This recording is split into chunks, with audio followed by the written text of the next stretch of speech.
লেবাননের হিজবুল্লাহর যোদ্ধারা ইসরায়েলের নতুন একটি নজরদারি ব্যবস্থা ধ্বংস করে দিয়েছে। হিজবুল্লাহ যোদ্ধারা নতুন বসানো এই নজরদারি ব্যবস্থার উপর গোলাবর্ষণ করে ধ্বংস করে দেয়। হিজবুল্লাহ বলেছে তারা লেবাননের দক্ষিণ সীমান্তে বিভিন্ন ইসরায়েলি এলাকায় আক্রমণ শুরু করে, যেগুলো সামরিক লক্ষ্যবস্তু এবং সেনাদের উপর আঘাত করে। হিজবুল্লাহ 9টি হামলার দায় স্বীকার করেছে, যার মধ্যে প্রথমটি হুনিনের কাছে ইসরায়েলি সেনাদের একটি অবস্থান লক্ষ্য করে করা হয়। 6টি হামলা রাতে করা হয়েছিল, যার মধ্যে সর্বশেষটি মধ্যরাতে ইসরায়েলের মেটুল্লার আশেপাশে সেনাদের উপর একটি রকেট হামলা ছিল। লেবাননের আরবি ভাষার আল মায়াদিন টেলিভিশন নিউজ নেটওয়ার্ক হিজবুল্লাহর একটি বিবৃতি উদ্ধৃত করে জানিয়েছে যে গোষ্ঠীটি লেবাননের সীমান্তের নিকটবর্তী জারিদ শহরের একটি ফাঁড়িতে রাত 9টার দিকে নতুন স্থাপন করা সিস্টেমে আঘাত করেছিল।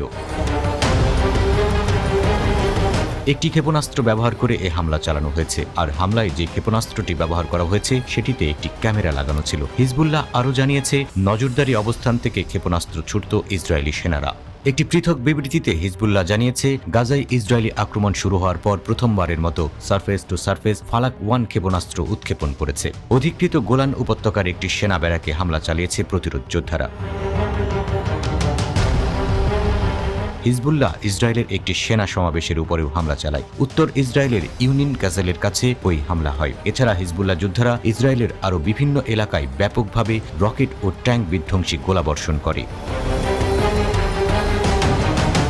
লেবাননের প্রতিরোধ যোদ্ধারা সীমান্তের উপরে 1 ঘণ্টারও বেশি সময় ধরে হানিতা ব্যারাক, অভিবিন বসতি, দভিদ বসতি, মেটুলা এবং স্লোমি বসতি সহ অন্যান্য ইসরায়েলি সামরিক সাইট এবং বসতিগুলোতে রকেট এবং এন্টি ট্যাঙ্ক গাইডেড ক্ষেপণাস্ত্র বর্ষণ করে। ইসরায়েলি মিডিয়া একে নাইট অফ ফায়ার বলেই বর্ণনা করেছে। বেইত লিভ সহ দক্ষিণ লেবাননের হিজবুল্লাহর বিরুদ্ধে বেশ কয়েকটি এলাকায় বিমান হামলা চালায় ইসরায়েলি সেনাবাহিনী, যাতে 4 হিজবুল্লাহ যোদ্ধা প্রাণ হারায়। এরপরই পাল্টা জবাব দেয় হিজবুল্লাহ।